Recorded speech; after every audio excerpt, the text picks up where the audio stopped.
পরিগণিত বলা যায় মুফতি জসিমউদ্দিন রহমানী হাফিজাহুল্লাহ।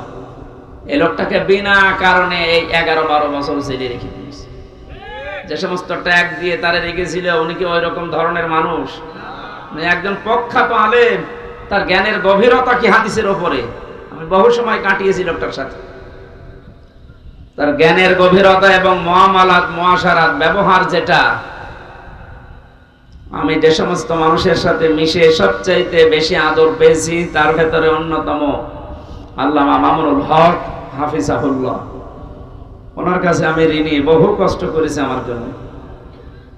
নিজে খেতে পারতো না, কিন্তু রান্না করে করে, এই যে গরম করে করে আমারে খাওয়াতো, ছোট ভাইয়ের মতো দেখতো।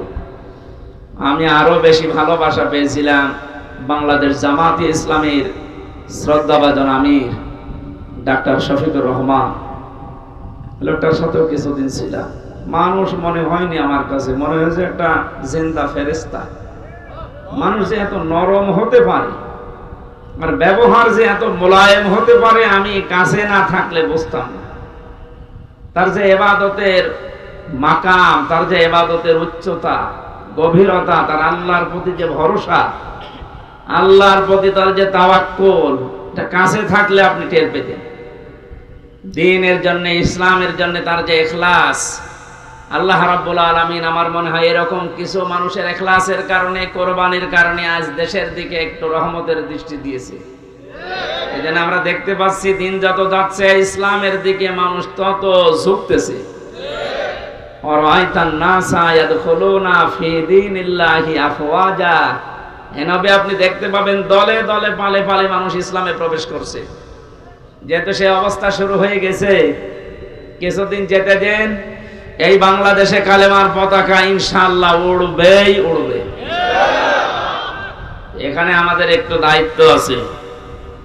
ছোটখাটো যে বিষয়গুলো নিয়ে আমরা এখনো পর্যন্ত মত পার্থক্যে আছি, জাতীয়তাবাদী দল বলেন, জেনারেল দল বলেন, ইসলামী দল বলেন, এই ছোটখাটো বিষয় নিয়ে মনোমালিন্য করলে কিন্তু আবার জালেমরা ঘুরে দাঁড়াতে পারে। কারণ আন্তর্জাতিক মহল তো আর সব আমাদের পক্ষে না। কথা বুঝতেছে? একটা হোস্টেলে 100 জন ছাত্র ছিল। সকালে নাস্তা দেওয়া হতো তাদের, রুটি আর পাউরুটি, কলা। এর ভেতরে 20 জন বলছে এই নাস্তায় আমাদেরকে দেওয়া লাগবে যতদিন আমরা হোস্টেলে আছি। কিন্তু 80 জন বলছে না, এই নাস্তা আমরা খাবো না। হোস্টেলের যিনি দায়িত্বে আছে, ম্যানেজার, তাকে ডাক দেওয়া হয়েছে যে এই নাস্তা পাল্টান। আমরা কেউ কেউ খিচুড়ি খেতে চাই, কেউ কেউ রোল খেতে চায়, কেউ কেউ চিড়া ভিজা খেতে চায়, আর এরা মাত্র 20 জন, এরা পাউরুটি কলা চায়। আমরা এটা চাই না, আমরা পাল্টাতে চাই মেনু। হোস্টেলের ম্যানেজার বলছে ঠিক আছে, তাহলে ভোট দেওয়া হোক। ভোট আরম্ভ হয়ে গেল। কে ভোট বেশি পায় সেইটা চালু হবে। 20 জন তো ঠিক আছে নাকি? এরা তো সে ছোটবেলা থেকে খেয়ে মানুষ, এরা সব কলা পাউরুটিতে আছে। বাকি যারা ছিল তারা ভোট দিয়েছে। রোলের পক্ষে হয়তো 18টা, খেচুড়ির পক্ষে 15টা, চিড়া ভেজার পক্ষে 12টা। এভাবে ভাগ করতে করতে দেখা গেল যে না, 20 যে 20ই বেশি আছে। অথচ 20-এর তুলনায় মানুষ ছিল কয়টা বলেন না কেন? 80। রংপুরের লাইনের মানুষগুলোকে আমরা একটা নামে ডাকি, কি কারণও আছে, ওরা সহজ সরল একটু বেশি, ওদের প্রশংসা করা যায়। কারণ সহজ সরল মানুষগুলো আর গরিব মানুষগুলো এ দরবেশ বাবার চাইতে 500 বছর আগে জান্নাতে যাবে। কথা বুঝতেছে? দরবেশের বাড়ি ঢাকা আর ওদের বাড়ি রংপুরে। নাম শুনলে আমরা মফিজ বলি। এই মফিজদেরই একজন আবু সাইদ জীবন দিয়ে আমাদের কাছে মুক্ত জীবনে ফিরিয়ে দিয়েছে। ঢাকার মানুষ দেয়নি তা না, মুগ্ধ ভাই ঢাকার মানুষ। সম্মানিত ভাইরা, আমি যেটা বলতে চাচ্ছিলাম, বলেন আপনি বাস্তবতা এখন এই পর্যায়ে পৌঁছিয়েছে। আমরা টুপিওয়ালা মানুষ বলতে শুধু না, এদেশে আমরা যারা স্বাধীনতা চাই, এতদিন স্বাধীনতার নামে আমরা পরাধীন ছিলাম। সত্যিই যদি আমরা স্বাধীন হতে চাই, আল্লাহর বিধান ছাড়া স্বাধীন হওয়া সম্ভব না। যেভাবে চলছে এভাবে যদি চলতে থাকে, আগামীতে কিছুদিন পরে যদি আবার যাদেরকে আমরা বলছি যে না আপনারা আসেন, ওরা এসে এদের চাইতেও ভয়ঙ্কর হবে, যতদিন পর্যন্ত কোরআনে কারিম সংসদে না যাবে। কথা বোঝাতে পেরেছি? সুতরাং আমাদের টুপিওয়ালা মানুষ বলেন, ইসলামে সাই দেয় মানুষ বলেন, সে জাতীয়তাবাদী যাই বলেন, দেশকে যারা ভালোবাসে এইরকম মানুষের সংখ্যা 80টা, আর বাকি ওই 20টা। ওরা এতদিন যা চেয়েছে ওই 20টা তাই চাচ্ছে। কথা বুঝতেছে? এতদিন যা যা করেছে ওই 20টা ওইটাই চাচ্ছে, কিন্তু আমরা 80টা তো ওইটা চাই না।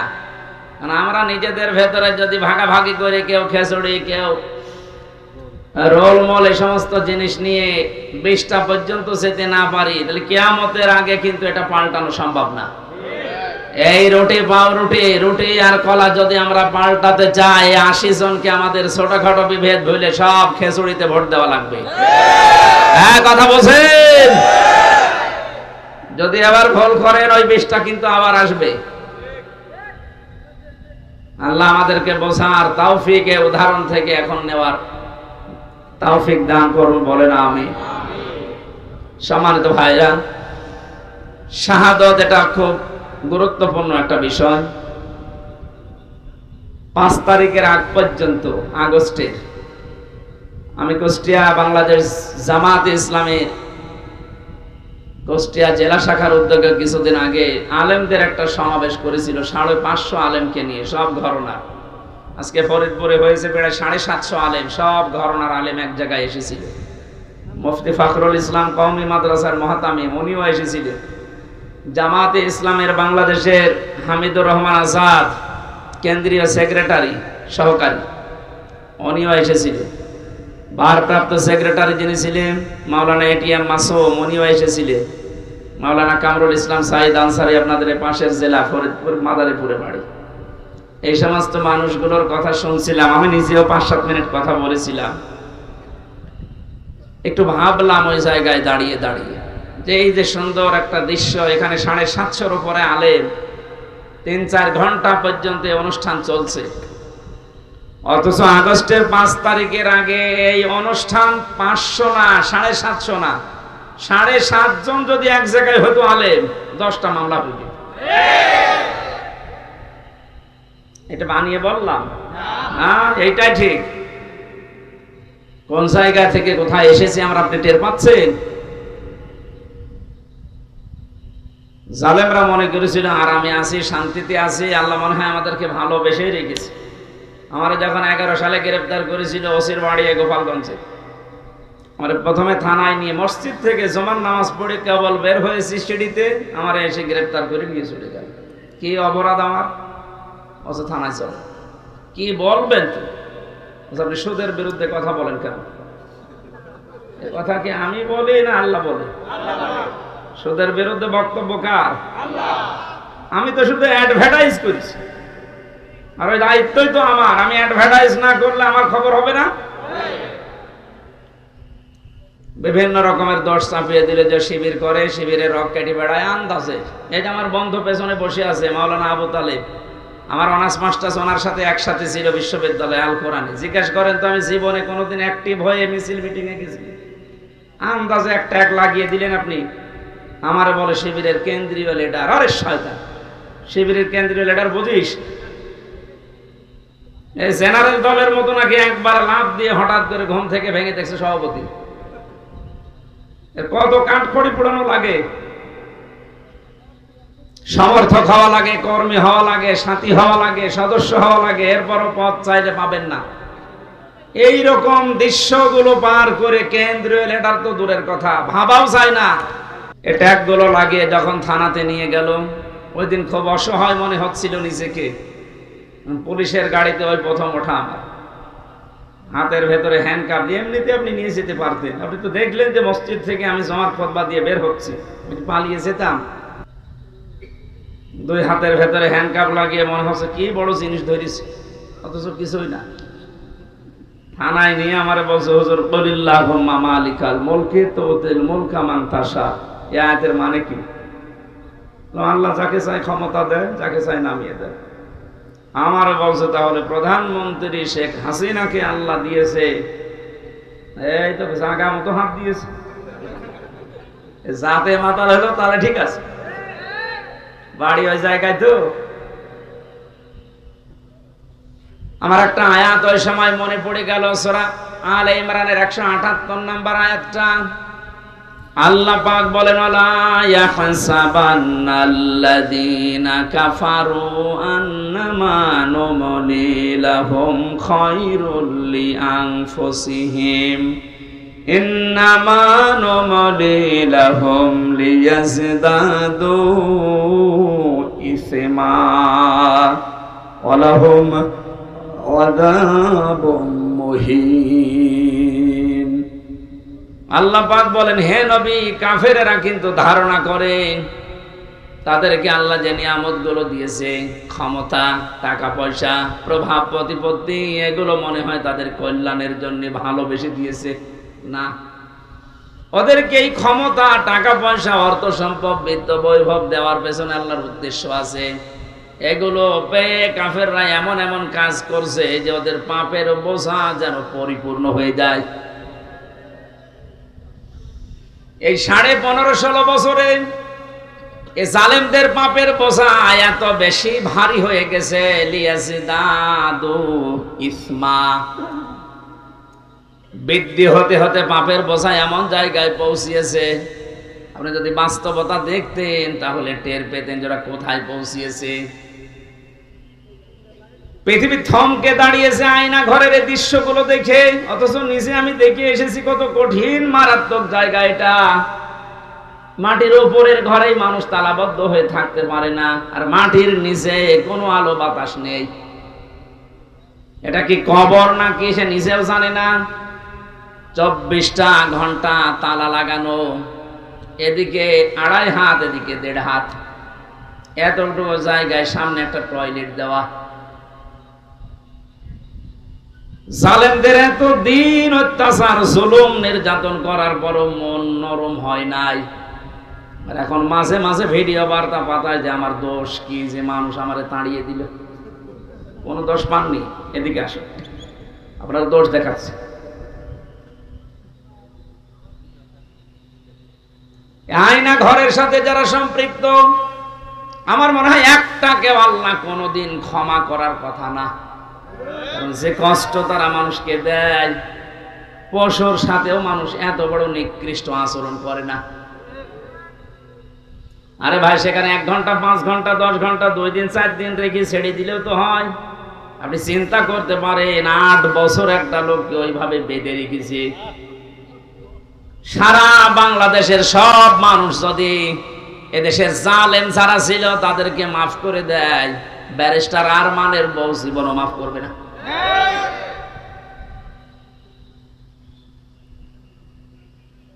আর আপনি এখনো পর্যন্ত জালেমের সাফাই গান, এখনো পর্যন্ত জালেমের পক্ষে স্ট্যাটাস দেন, তাদের পক্ষে কথা বলেন, আপনার বিবেকের উপরে কুকুরে পোশাক করিস।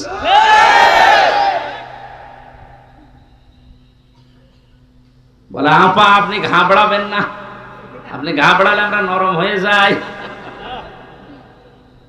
সেনাবাহিনী ধরেছে ওইটারে নরম বানিয়ে ফেলেছে।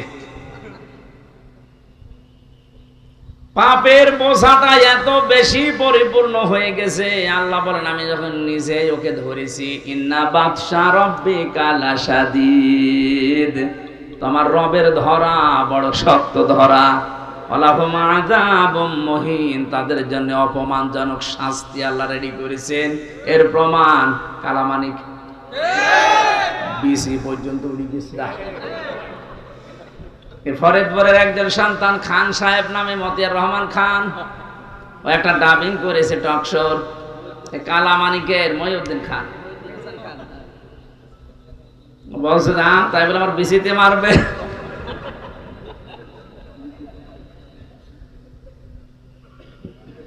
আর কত অপমান করবে আল্লাহ আপনারে। আমি তো বাস্তবে আয়াতটা দেখতে পাচ্ছি, আযাবুম মুহিন, অপমানজনক শাস্তি আল্লাহ তাদেরকে যে দেবে, আল্লাহ কিন্তু আরম্ভ করে দিয়েছে। এই জন্য ছোটখাটো জালেম যারা আছে, আজকে অনেক ছোটখাটো জালেমরা বলছে আমরা আর এই জুলুমের দলে নেই, আমরা পরিবর্তন হয়ে ফিরে আসলাম। এখনো সময় আছে, আসেন তাড়াতাড়ি, নাতে মরণের ঘন্টা বেজে গেলে কিন্তু আর তওবা কবুল হবে না। কারণ জালেমদেরকে আল্লাহ এত বেশি ঘৃণা করেন। আল্লাহু লা ইয়াহদিল কওমাজ জালিমিন, আল্লাহ বলেন জালেমদের আমি হেদায়েত দিচ্ছি না, দেব না। তোমার ভবিষ্যৎ, প্রেজেন্ট, ফিউচার, জালেম ছাড়া পৃথিবীতে জালেমের কোনো হেদায়েত নসিব হবে না। এখন হচ্ছে না, কিয়ামত পর্যন্ত আল্লাহ জালেমদের হেদায়েত দেবে না। এদের প্রতি আল্লাহর এত বেশি রাগ হয়ে যায়, ফেরাউনও কিন্তু শেষ। ও বলেছিল আন্নাহু লা ইলাহা ইল্লাল্লাহ, বলতে পারে না। আপনি তাফসিরে দেখবেন, ও যখন একবার পানির নিচে যাচ্ছিল, আবার উপরে ভেসে ওঠে, পানি খেতে খেতে পেট মোটা হয়ে গেছে। তখনও বলেছিল আন্নাহু লা ইলাহা ইল্লাল্লাহ, বলতে যাবে জিবরাইল এসে মুখের উপরে কাদা লাগিয়ে দিয়েছে। যত মানুষকে জুলুম, অত্যাচার, নির্যাতন, স্বৈরাচারী কায়দায় কষ্ট দিয়েছো, তোমার এই কষ্টের সাথে হাজার হাজার মানুষের চোখের পানি লেগে আছে। তোর এখন আর তওবা কবুল হবে না, তোর মুখ দিয়ে আল্লাহর ওই কালেমা এখন আর বের হবে না, তোকে আমি রেখে দিলাম, যা। আল আনা ওয়াকাদ আসাইতা ক্বাবলু ওয়া কুনতা মিনাল মুফসিদিন, এখন স্বীকার করছো যে আমি ভালো হয়ে গেলাম, এখন বলছো আমি তওবা করছি না, আজকে আর হবে না। এর পূর্বে তুই স্বৈরাচারী ছিলি। এজন্য স্বৈরাচার যারা, ফ্যাসাদ যারা সৃষ্টি করে, জমিন যারা বিশৃঙ্খলা তৈরি করার চেষ্টা চালায়, আল্লাহ পাকের হেদায়েত থেকে তারা চিরবঞ্চিত হয়ে যায়। ফেরাউনের জীবনী পড়ার পরে আমি লেডি ফেরাউনকেও মিলিয়েছি, সবগুলো খাপের খাপ মিলে যায়। ফেরাউন ক্ষমতা নেওয়ার পরে 4টা কাজ করেছিল ওর বন্ধু হামানের কথা মতো। এই পৃথিবীতে বহু ফেরাউন যারা আছে, সে পুরুষ হোক আর লেডি হোক, হাজার হাজার বছর আগে ফেরাউন ওই সময় প্রথমে ক্ষমতা পেয়েই কাজ চালু করেছিল যে আসমানি কিতাবের শিক্ষা রাখা যাবে না। আমি যেটা দাবি করতে চাই, এই দাবি যদি আমি পূরণ করতে সক্ষম হতে চাই, তাহলে আসমানি কিতাবের আলোচনা চলবে না। কারণ দাবি করার চেষ্টা চালিয়েছিল আনা রব্বুকুমুল আ'লা, আমি সব চাইতে বড় রব, আমার উপরে আর কিছু চলবে না। ওটা নয় আরবিতে বলেছিল, এটা মাতৃভাষায় বাংলাতে অনেকেই বলছে আমার উপরে আর কেউ নেই, বেশি ঝামেলা করবা সব বন্ধ করে দেব, এরকম কথা বলতো না? কথা বলেন না কেন? এই কথাটা আপনি আরবি করেন তো, ফেরাউনের কথার সাথে পুরো মিলে যায়। প্রথমেই হাত দিয়েছিল শিক্ষা ব্যবস্থায়, আসমানি কিতাবের শিক্ষা থাকবে না। এই 15.5 বছরের ভেতরে এমন জায়গায় আমরা দেখলাম আসমানি কিতাবের শিক্ষা প্রায় পুরাপুরি মিটিয়ে ফেলেছে। গত পরশুদিন দেখলাম মাদ্রাসা ইসলাম শিক্ষা পড়াচ্ছে এক হিন্দু। চিন্তা করতে পারে কোথায় পৌঁছিয়েছে? মাদ্রাসা ইসলাম শিক্ষা যদি একটা হিন্দু পড়ায়, বাকিগুলোর অবস্থা কি? দেশটা কোথায় পৌঁছিয়েছে যে জাতীয় মসজিদের ইমাম পর্যন্ত পালিয়েছে।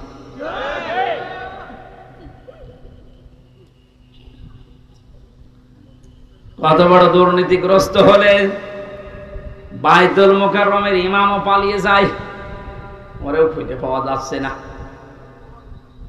ফেরাউন ক্ষমতা পাওয়ার পরে ও যা করেছিল প্রথমে, আজকে পৃথিবীতে অনেক জালেমকে আমরা এইটাই দেখেছি, ওরা প্রথমেই হাত দিয়েছে শিক্ষা ব্যবস্থায়।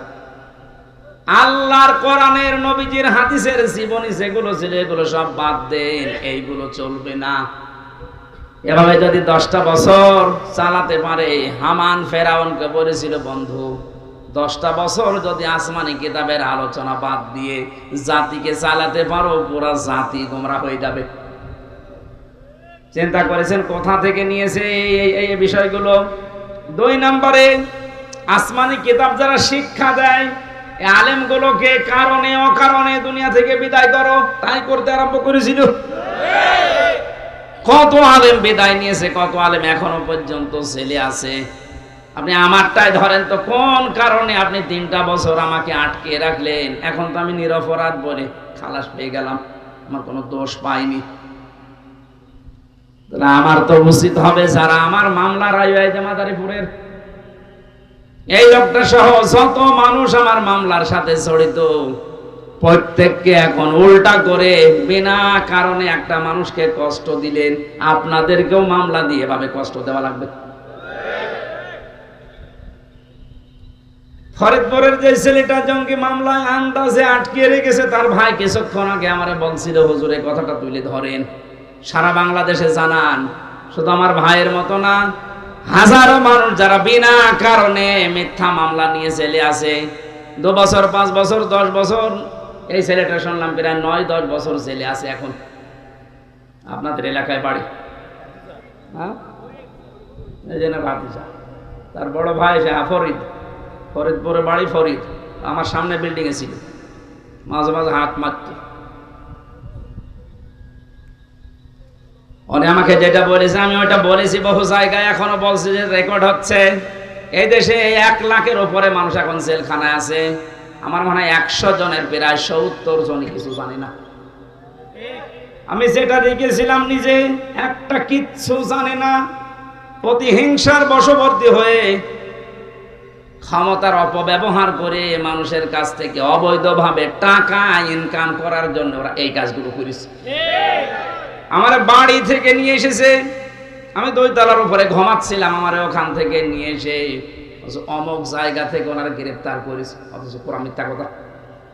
আমার মামলায় লিখে লিখে দিয়েছে ওনারা পেয়েছি অমুক জায়গায়, অথচ নিয়ে আসলো বাড়ি থেকে। আমার বাড়ির প্রায় 150-200 মানুষ, সব সাক্ষী। এমন এমন মানুষকে সাক্ষী বানিয়েছে, জীবনে তাদের নাম শোনা দূরের কথা, কোনোদিন চোখে দেখি নাই। আন্দাজে তারা সাক্ষী দেবে বলে আমার বিশ্বাস হয় না, কারণ তাদের আমিও চিনি না, তারাও আমাকে চেনে না। ধরার পরেই বেকার বেকার আমার বাবাকে বলছে 10 লাখ টাকা দেন, নাই তো 50টা মামলা দেবো আপনার ছেলের নামে। কোথায় পৌঁছিয়েছিল দেখেছেন? দেশটা মগের মূল্য পানি ফেলেছে। আমার বাবা তো গ্রাম্য মানুষ, ভয়ে রিমান্ডের যে নাম শুনেছে যে পিটাবে, শেষ পর্যন্ত 8 লাখ টাকা দিয়ে দিয়েছে। এই মামলা যেদিন খারিজ হয়ে গেল, ওই দিন আমি কল দিয়েছিলাম মামলার আয়ুকে। আমি এতদিন ওরে স্যার বলতাম, ও এখন উল্টো করে আমারে স্যার বলছে। যে হুজুর কান্নাকাটি করছিল, হুজুর মাফ করে দিন। কিসের মাফ? আগে ওই 10 লাখ টাকা ফেরত দে।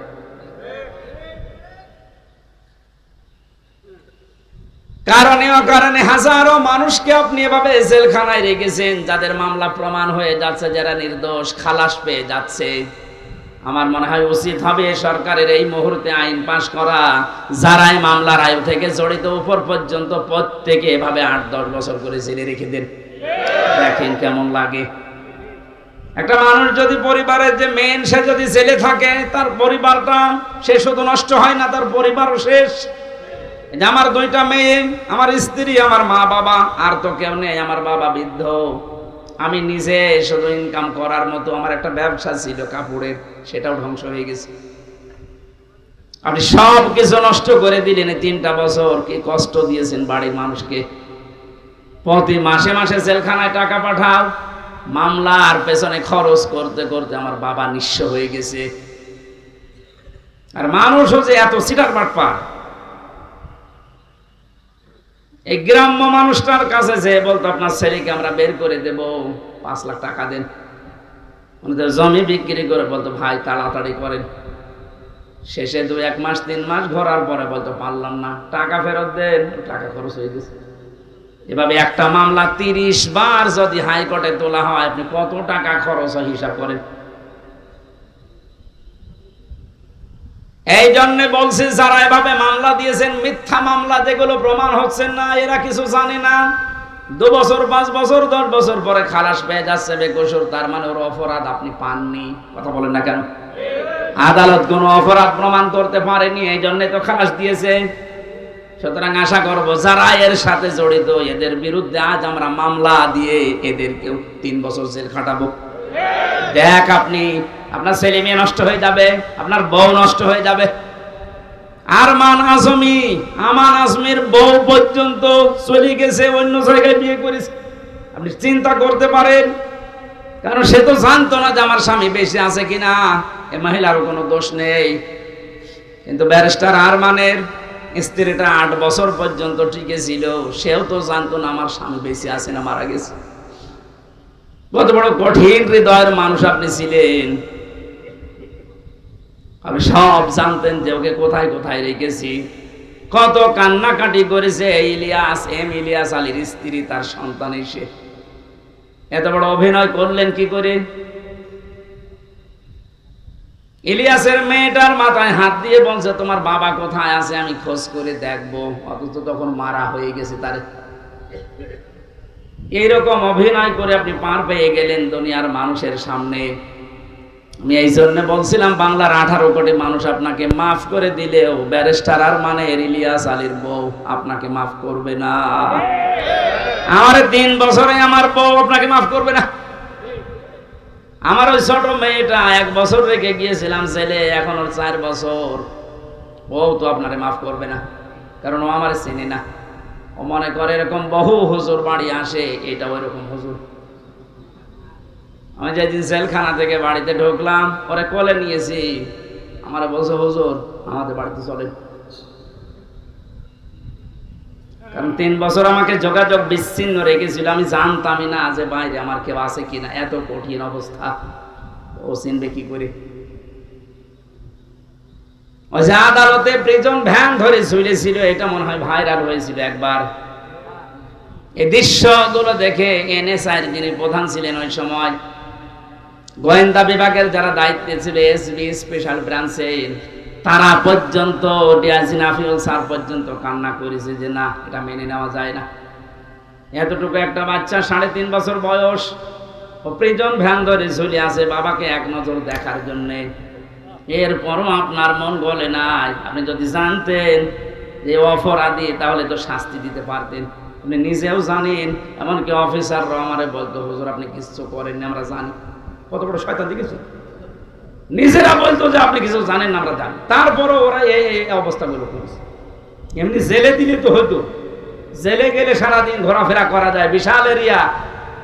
এরকম গ্রামের মতো 3-4 গ্রাম মিলে একটা জেলখানা, কাশিমপুর কারাগার, এরকম 3-4 গ্রাম মিলে 1, 2, 3, 4। এখানে সারাদিন যদি ঘোরাফেরা করেন মনে হবে বাড়ির মতোই আসি। বিকাল 5টার সময় তালা লাগিয়ে দেয়, সকাল 7টায় আবার খুলে দেয়। বিভিন্ন মানুষের সাথে দেখা হয়। জেলখানা ঝামেলা না, খাবারের সমস্যা আছে। কিন্তু আমাদের আর মাওলানা মামুনুল হককে যা করেছে, 24 ঘন্টা ফাঁসির কন্ডেম সেলের ভেতরে তালাবদ্ধ রাখে। মনে হচ্ছে কি করেছি আমরা, অথচ কিছুই জানি না।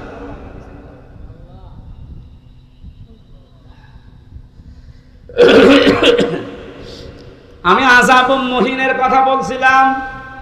জালেমরা মনে করে আল্লাহ আমাদেরকে ভালোবেসে ক্ষমতায় রেখেছে। ওই যে ওসি সাহেব যেটা মনে করেছিল, আল্লাহকে ভালোবেসে মহব্বত করে কল্যাণের জন্য ওদের ক্ষমতা দেয় না।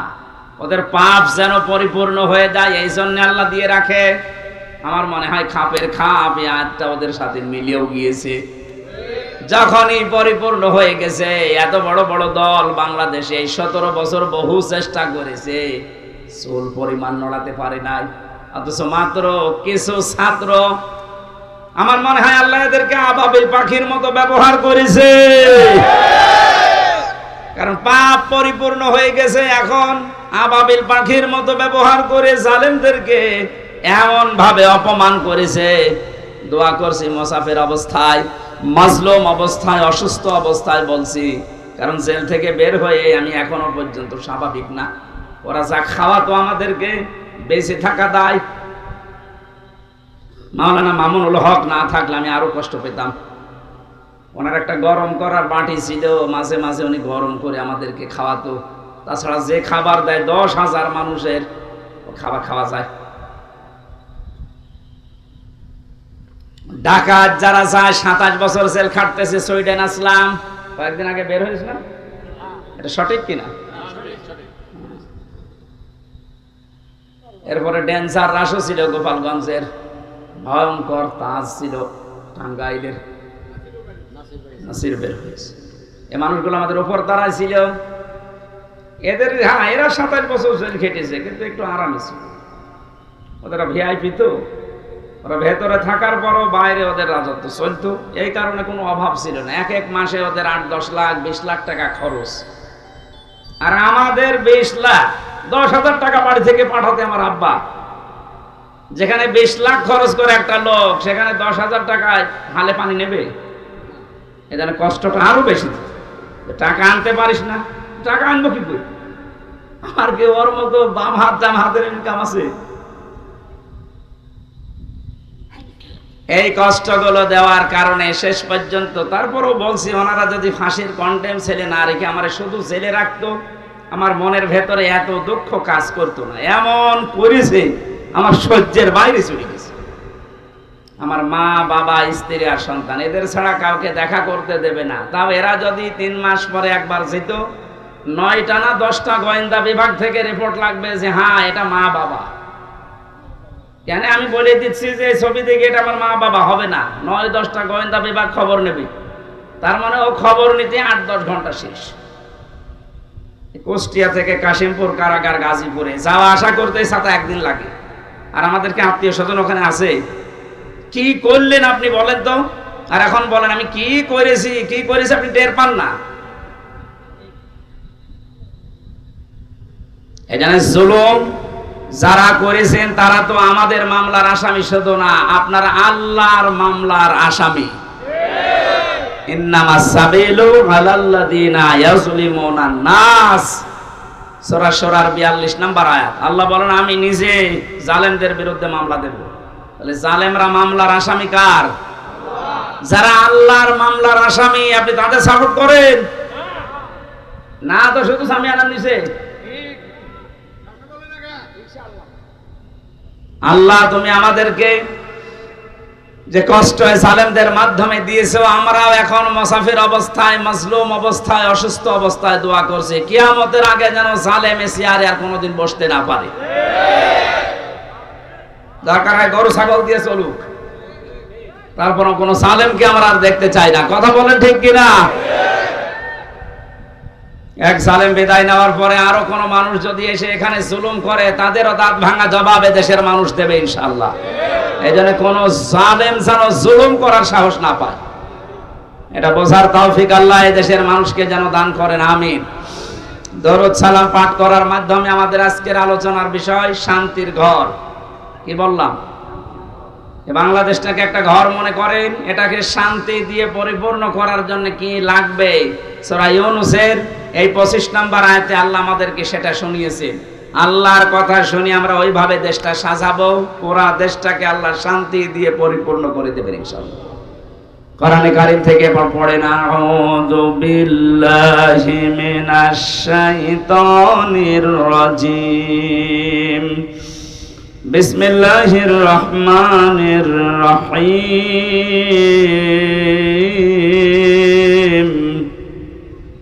ওয়াল্লাহু ইয়াদউ ইলা দারিস সালাম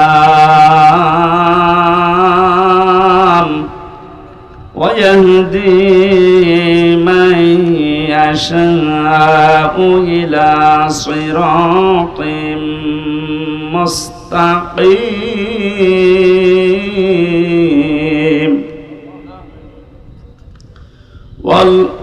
লিল্লাযীনা আহসানুল হুসনা ওয়া জিয়াদা। আপনাদের কষ্ট হয়ে যাচ্ছে? নিচে কি ভেজা নাকি? একটু খেয়াল করে শুনবেন, আমরা তাফসীর আকারে কথা বলবো ইনশাআল্লাহ। সূরা ইউনূস কোন সূরা? বলেন বলেন। এটা একটা নবীর নাম। কার নাম? মানুষ বিপদে পড়লে একটা দোয়া পড়ে, দোয়ার নাম কি? জালেমরা এমন বিপদে পড়েছে এই দোয়া পড়তে পারে না, কারণ আল্লাহ যারে বসিয়েছে তার নাম ইউনূস। ও পড়বে কি করে? দোয়া ইউনূস পড়তে গেলে ওর নাম আসবে। এজন্য বলছে আমি এমন ঝামেলা আছি, বিপদে পড়ে যে ইউনূস পড়বো সে কায়দাও নেই, যে আসতেছে ওর নাম কি?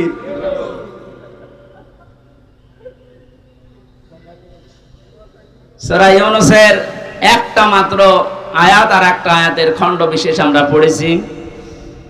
এটা 10 নাম্বার সূরা কোরআনে কারিমের, মক্কায় নাজিল হয়েছে। আয়াত আছে 109টা, রুকু আছে 11টা। 25 নাম্বার আর 26 নাম্বার আয়াতের প্রথম অংশটা আমার আজ আলোচনার বিষয়। আজকে আমি কোরআন দিয়ে সাজিয়েছি, এটা শান্তির ঘর। কিসের ঘর? ঘরটা যদি শান্তির হয়, এ পৃথিবীর মানুষের হায়াত বেড়ে যাবে। এই যে আমরা পুরুষ মানুষ যারা আছি, বাইরের জীবন থেকে যখন সাংসারিক জীবনে আসি, ঘরটা যদি শান্তির ঘর হয়, আল্লাহ পাক আমাদেরকে ওই দোয়াও শিখিয়েছেন যে আমার কাছে এই দোয়াটা করো, রব্বানা হাবলানা মিন আজওয়াজিনা ওয়া যুররিয়াতিনা কুররাতা আ'য়ুনি ওয়াজআলনা লিল মুত্তাকিনা ইমামা। আল্লাহ পাক বলেন, বান্দারা আমার কাছে বল, হে আমাদের রব, তুমি আমাদেরকে বউ দাও, সন্তান আদি দাও, এমন সন্তান এমন স্ত্রী আমাদের কপালে তুমি তৈরি করে দাও যেগুলো দেখলে আমাদের চোখ শীতল হয়ে যায়। ফরিদপুরবাসী, এমন বউ দরকার যে বউ দেখলে আমাদের চোখ শীতল হয়ে যায়, অন্যদিকে আমাদের মন আর না যায়। বউ শুধু সুন্দরী হলে এটা হবে তা না, বউকে দিনদার হওয়া লাগবে। এই পৃথিবীর ময়দানে যত কর্মে যত কঠিন কাজ আছে, বাইরের জীবনের সব শক্ত কাজগুলো করে যখন মানুষ বাড়িতে আসবে, ঘরে প্রবেশ করার সঙ্গে সঙ্গে এই স্ত্রীর মাধ্যমে আল্লাহ একটা আলাদা শান্তি পুরুষকে দেবে। আমিন আয়াতিহি আন খালাকাকুম মিন আজওয়াজিকুম লিতাসকুনু ইলাইহা ওয়া জাআলা বাইনাকুম মাওয়াদ্দাতা ওয়া রাহমা। আয়াতের ব্যাখ্যা বিশ্লেষণ এইটাই বলে। এইজন্য মানুষ কাবা শরীফ যখন তাওয়াফ করে, প্রত্যেকটা চক্কর দেওয়ার সময় আমি দেখেছি রুকনি ইয়ামিনি থেকে শুরু করে হজরে আসওয়াদ, এই জায়গাটা পার হওয়ার সময় লক্ষ লক্ষ মানুষেরা পড়তে থাকে, রব্বানা আতিনা ফিদ দুনিয়া হাসানা। হে আল্লাহ, দুনিয়ায় হাসানা দাও। তাফসীরে হাক্কানিতে দেখেছি দুনিয়ার হাসানা প্রধানত 3টা। 1 নম্বরে এই শান্তির ঘর। ওই ঘরটা শান্তির ঘর যে ঘরের ভেতরে ইসলাম আছে, যে ঘরের মেয়ে লোক সন্তানগুলো ইসলাম মেনে চলে। বাইরের জীবন থেকে আসার পরে ঘরটা আল্লাহ এমন শান্তি পরিপূর্ণ করে রাখে, বাইরের যত ক্লান্তি শ্রান্তি সব আল্লাহ ঘরে প্রবেশ করলে দূর করে দেয়। এই যে রাতের বেলা এখন বাড়ি রাস্তা দিয়ে যাওয়ার সময় কত রকমের ভয়, কিন্তু ঘরে প্রবেশ করলে একটা আলাদা শান্তি আল্লাহ তৈরি করে দেয়। আল্লাহ রাব্বুল আলামিন বলেন, আমার ইসলামের একটা ঘর আছে, এই ঘরটা পরিপূর্ণ করা শান্তি দিয়ে। এই ঘর যদি কেউ শান্তি দিয়ে পরিপূর্ণ করে নিতে চায়, কমপক্ষে 16টা বিষয় দুনিয়াতে তাকে মানা লাগবে। আল্লাহ এই ঘরের দিকে আমাদেরকে আহ্বান জানাচ্ছেন, আল্লাহু ইয়াদউ ইলা দারিস সালাম। আল্লাহ তোমাদেরকে ডাকতেছেন শান্তির ঘরের দিকে। আল্লাহ যে ঘরের দিকে ডাকে, ঘর কিসের ঘর বলেন তো? আরো জোরে বলেন। ঘর বানাতে হলে আমরা কয়েকটা জিনিস পাই, এদিকে তাকান। 1 নম্বরে পৃথিবীতে যত ঘর আমরা দেখতে পাই, ঘরের 4টা খুঁটি লাগে। খুঁটি না হলে, পিলার না হলে ঘর তুলতে পারবেন? প্রথমে খুঁটি লাগবে। এই খুঁটি 4টা খুঁটি যদি আপনি ইসলামের যে ঘরে প্রবেশ করতে চান, এই ঘরের 4টা খুঁটি আল্লাহ সাজিয়েছেন নামাজ দিয়ে, রোজা দিয়ে, হজ দিয়ে, যাকাত দিয়ে। ঘরে শুধু খুঁটিগুলোই হলেই হয় না। কেউ যদি ঘরকে মজবুত করতে চায়, বিপদ আপদ থেকে শত্রুর হাত থেকে মুক্ত করতে চায়, অবশ্যই ঘরে বসবাস করার জন্য ছাদ দেওয়া লাগবে, না টিনের ছাউনি দেওয়া লাগবে। কথা বলেন ঠিক কিনা? আল্লাহ যে ঘরের কথা জানাচ্ছেন যে ইসলাম নামক ঘরে, ঘরে প্রবেশ করলে শান্তি পাওয়া যাবে। এই ঘরটা আমার আল্লাহ ছাদ হিসাবে যার নাম দিয়েছেন, এইটার নাম হচ্ছে কালিমা। আপনি এইটা না থাকলে ঘরে প্রবেশ করতে পারবেন ঠিকই, তো থাকতে পারবেন না আরামে। উপর থেকে বৃষ্টি আসবে, ভিজে যাবেন। এমনকি বহু ঝড় ঝাপটা আসতে পারে। আমরা এখন এমন একটা ঘর তৈরি করতে চাই বাংলাদেশকে, যে ঘরে এই ডাকাতি থাকবে না, ঝড় ঝাপটা আসবে না, চিন্তা থাকবে না, চিন্তা রাহাজানি এরকম কোন ভয় আমাদের এই ঘরের ভেতরে আসবে না। ওরা ৫৬,০০০ বর্গ মাইল আমরা একটা ঘর বানাতে চাই। কথা বলেন ঠিক কিনা? এটা বানাতে হলে আল্লাহ পাক যে নিয়ম নীতিগুলো দিয়েছে এইগুলো আমাদের দেশে এখন কাজে লাগান। ডক্টর মোহাম্মদ ইউনূস করবেন কিনা জানি না। এই যে নামাজের জন্য আমরা অনেকে দাওয়াত দিয়ে বেড়াই, নামাজ দাওয়াত দেওয়ার বিষয় না, নামাজ রাষ্ট্রীয়ভাবে কায়েম করার বিষয়। কোরআনে কারীম জানিয়েছে আল্লাযীনা ইম্মাক্কান্নাহুম ফিল আরদি আকামুস সালাহ ওয়া আতাউয যাকাতা ওয়া আমারু বিল মা'রুফি ওয়া নাহাউ আনিল মুনকার ওয়ালিল্লাহি আকিবাতুল উমুর। আল্লাহ বলেন, আমি কোন মুমিনকে যদি রাষ্ট্র ক্ষমতায় বসাই, ক্ষমতা পাওয়ার পরে তার কাজ হবে নামাজের বিল সমাজে জারি করা।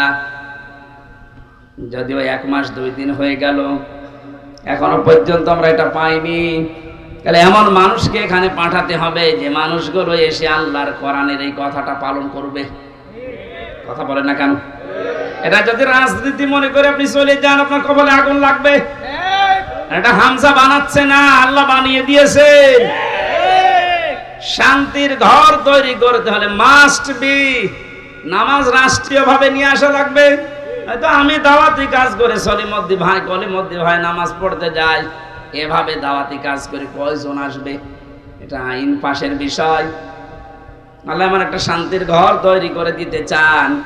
ঢাকা বিশ্ববিদ্যালয় এখন যিনি ভিসি, উনি ইমামতির যোগ্যতা রাখেন, উনি নিজে ছাত্রদেরকে সাথে নিয়ে নামাজ আদায় করাচ্ছে। আজকে আমি একটা সিভিল সার্জনের ভিডিও দেখলাম, একটা জেনারেল মানুষ কোরআনে কারীম এমন মধুর কণ্ঠে কারি আব্দুল বাসিদের মতো তেলাওয়াত করছে, জীবনটা জুড়িয়ে যাচ্ছে। আমরা যে বলেছিলাম বাংলাদেশে ১৬২৮ জন মানুষ দায়িত্বে আছে, আমরা সবাই এরকম কোরআনওয়ালা মানুষ চাই। ঢাকা বিশ্ববিদ্যালয়ের ভিসির মতো বাংলাদেশের যত বিশ্ববিদ্যালয় আছে, প্রতিটি বিশ্ববিদ্যালয়ে এরকম ভিসি দেখতে চাই, যারা নিজেরা ছাত্র ছাত্রীদেরকে নিয়ে ইমামতি করার যোগ্যতা রাখে। একটা ভিসি যদি ওখানে ইমাম হয়, হলের প্রভোস্ট যিনি যদি ইমাম হয়, তার আন্ডারে যতগুলো মানুষ থাকবে তারা যদি তার ইমামতিতে নামাজ পড়ে, কোনোদিন সিট বাণিজ্য হবে না, খাদ্যের জন্য কোনোদিন বাণিজ্য করা হবে না। 1 মাস 2 দিনের রিপোর্ট আজকে দেখেছেন, শুধুমাত্র জালেমরা বিদায় নেওয়ার কারণে যে সমস্ত হলগুলোতে ভর্তুকি দেওয়া লাগতো, খাবারের সমস্যা ছিল, লস হইতো, এই খাবারের হোটেলগুলোর মালিক এখন হলের যারা দায়িত্বে আছে ওরা বলছে আমাদের আর লস হচ্ছে না। সুবহানাল্লাহ বলতে পারেন না? এতটুকু বৈষম্য দূর করার পরে যদি স্বাভাবিক অবস্থায় ফিরে আসে, এখন যে জালেমগুলো চেয়ারে বসে আছে এগুলোকে নামান, বিশেষ করে চোপ্পু মিয়াকে। জালেমদের থাকাকালীন একে নিয়োগ দেওয়া, এই চোপ্পু মিয়াকে তাড়াতাড়ি নামান। একে দিয়ে কিন্তু মাঝে মাঝে একটা ইস্যু তৈরি করে গ্রো করার চেষ্টা চালাবে জালেমরা, কারণ জালেমরা তো বসে নেই, বিভিন্ন জায়গায় যে ওরা কিন্তু কাজ চালিয়ে যাচ্ছে এখনো। কয়েকদিন আগে আমি সিঙ্গাপুরে গিয়েছিলাম, এখান থেকে যে জালেমরা পালিয়েছে ওখানে আমি জুলুমের বিরুদ্ধে বক্তব্য দেওয়ার কারণে ওই দেশের পররাষ্ট্র মন্ত্রণালয় নালিশ দিয়েছে আমার নামে। বলছে ওনার দেশে মামলা আছে, আর উনি এসে এদেশে বক্তব্য দিল। ওই দেশে যারা দায়িত্বে আছে ওরা খোঁজ খবর নিয়ে এই 2-3 দিন আগে যেহেতু মামলাটা ডিসমিস হয়ে গেছে, ওরা বিপদে আছে। আরে বেটা, ওরে আদালত থেকে তো বেকসুর খালাস দিয়েছে, ওর কোনো দোষ নেই, তুই বেকার ওর নামে উল্টা পাল্টা করে আমার কাছে নালিশ দিলি। ও দেশটা তো আমাদের মতো হুসুকে বাঙালি না, ওরা খোঁজ খবর নিয়ে দেখতে পেয়েছে জামিনের অপরাধ। যারা নালিশ দিয়েছে নালিশ পাঠিয়ে এখন থাকার খবর আছে। নিজের পায়ে নিচে কোড়াল মারছেন, বাইরে বসে বসে যে মানুষগুলো ষড়যন্ত্র করছে এদের জন্য একটা কাজ, এই ঝামেলাটা রয়ে গেছে, যেহেতু ওদের নিয়োগ দেওয়া এটা যেন আহ্বান জানাবো খুব তাড়াতাড়ি এই 1628টা চেয়ার থেকে এদেরকে নামিয়ে এতদিন যারা বৈষম্যের শিকার হয়েছে তাদেরকে চেয়ারগুলোতে বসান।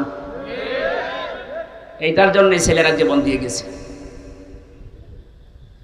কালেমাটা আমাদের যদি সাদ হিসাবে আমরা তৈরি করতে না পারি দেশে, কালেমা মানে কি? লা ইলাহা ইল্লাল্লাহু মুহাম্মাদুর রাসূলুল্লাহ। এটা একটা বাক্য, এটা বাস্তবে যদি আমরা নিয়ে যেতে না পারি, আমাদের যে ঘর বানাবে এই ঘরটা কিন্তু বসবাসের উপযুক্ত হবে না। ঘর বানিয়ে ছাদ দিলে শুধু চারিদিকে 4টা খুঁটি দিলে হয় না, বেড়া দেওয়া লাগে। ঘরের বেড়া দেওয়া লাগে না, দেওয়াল দেওয়া লাগে। আল্লাহ পাক যে ঘরের দিকে ডাকতেছে, শান্তির ঘর যদি আমরা বানাতে চাই, এই ঘরের বেড়া হিসাবে প্রথমে আপনাকে অন্যায় গাছগুলো এগুলো রাষ্ট্রীয়ভাবে আইন পাশ করে নিষিদ্ধ করা লাগবে। এটা যদি রাষ্ট্রীয়ভাবে নিষিদ্ধ হতো, বাংলাদেশের বহু ব্রিজের এই অবৈধ টোলগুলো বন্ধ হয়ে যেত। এটা বন্ধ হয়েছিল 5 তারিখের পর। কিছু কিছু আবার জালেমারা অনেকে এই বিভিন্ন কায়দা এটা আরম্ভ করছে, কিছু মুনাফিকের নাম দিয়ে। আমার কথার অর্থ বোঝেন? অনেক মুনাফিক এখন কিন্তু মাঠে নেমে পড়েছে। অল্প কিছু অত্যাচারের শিকার যারা হয়েছিল তারা এখন সুযোগের সদ্ব্যবহার করছে। আবার ওইগুলো জারি করে আবার বৈষম্য তৈরি করা, আবার সংস্কারকে ধ্বংস করে দিয়ে রাষ্ট্র সংস্কারের জন্য তারা দাবি তুলে জীবন দিয়ে গেল। এখন যদি আপনি আবার রাষ্ট্রের ভেতরে ভেজাল বাঁধান, আপনাকে আবার আমাদের সংস্কার করা লাগবে। যেন আমরা বেড়া দিতে চাই, এমন বেড়া যে বেড়া থাকলে কোনোদিন বেড়া টপকিয়ে ঘরের মানুষকে আক্রমণ করতে পারবে না বাইরের লোক। সৎ কাজের আদেশগুলো এটা সোনা মধু করার বিষয় না, এটা আইন পাশের বিষয়।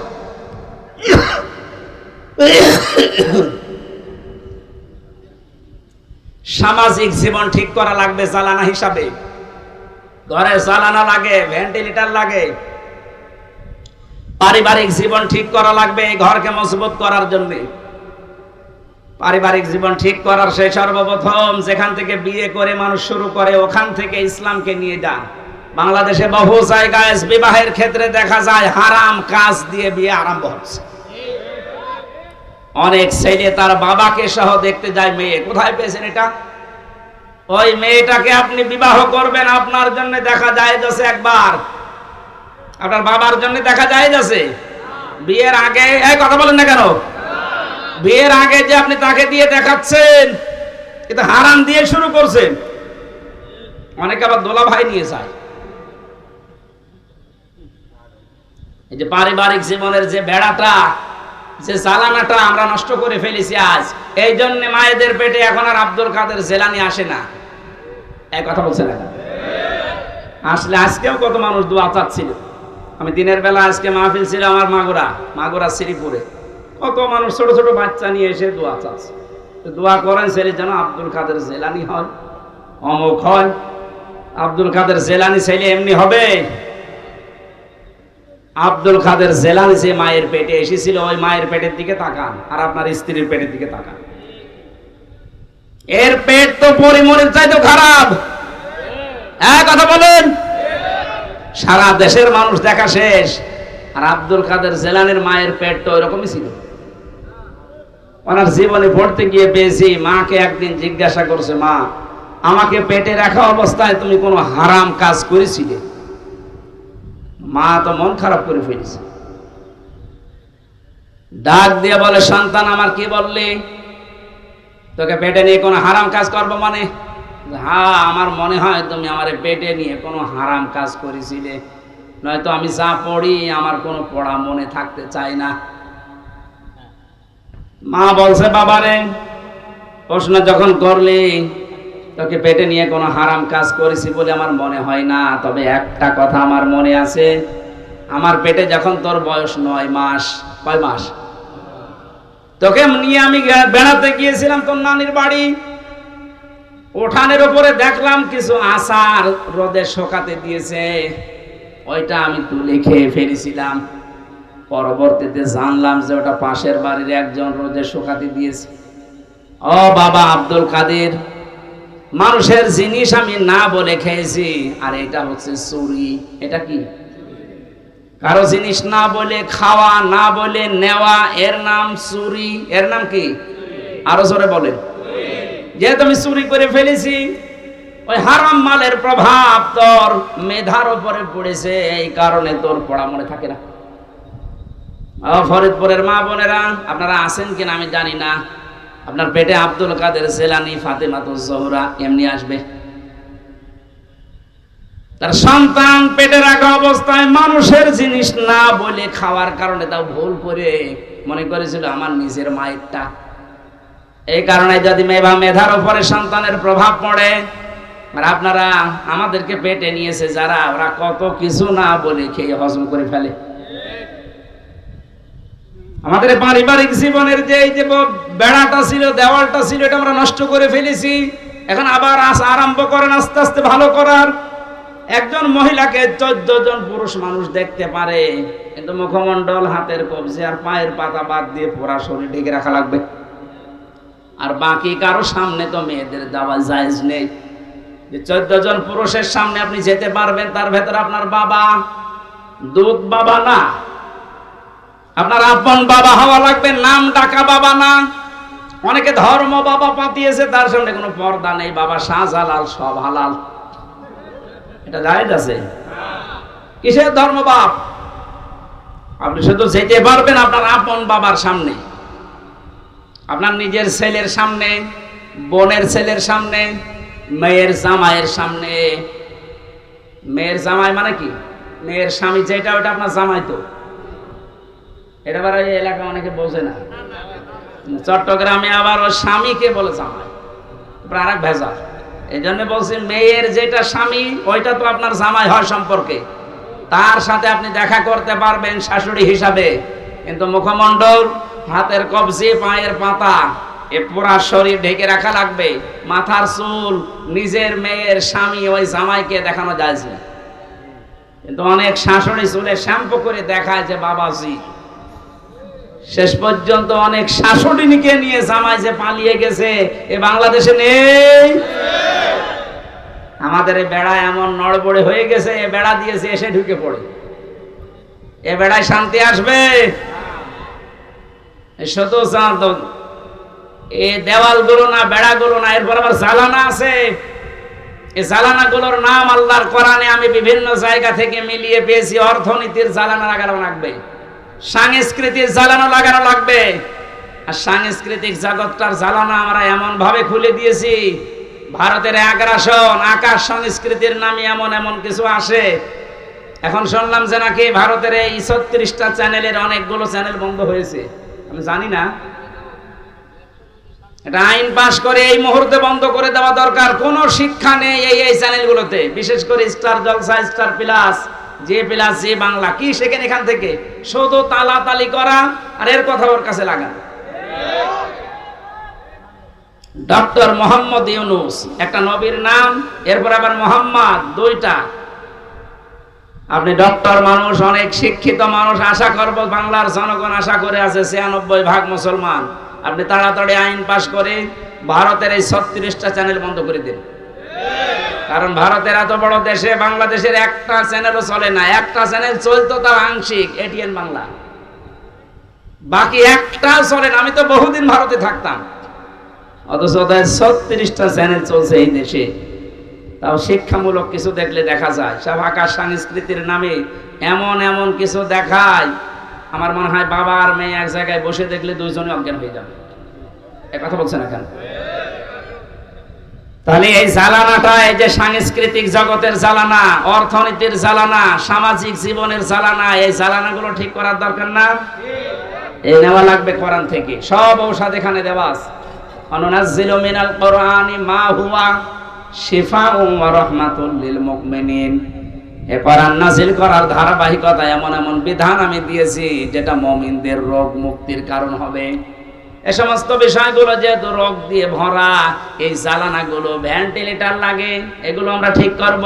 এগুলো মুআমালাত, মুআশারাত, মানুষের সাথে কথা বলতে হলেও আপনি বাইরে থেকে কথা বলবেন যখন, হাসি মুখে বলবেন।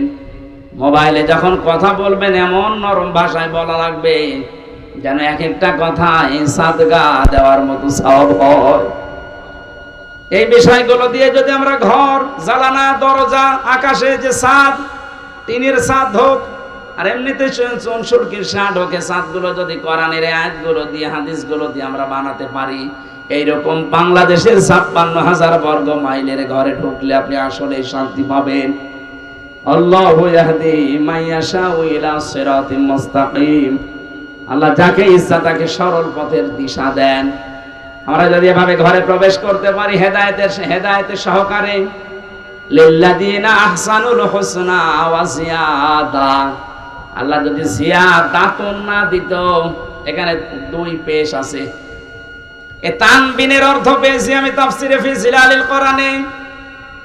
মুফাসসির লিখেছেন যারা ভালো কাজ করে তাদের উত্তম কিছু আমার আল্লাহ রেখে দিয়েছে, এবং তার চাইতেও বেশি এবং ধারাবাহিক ভাবে।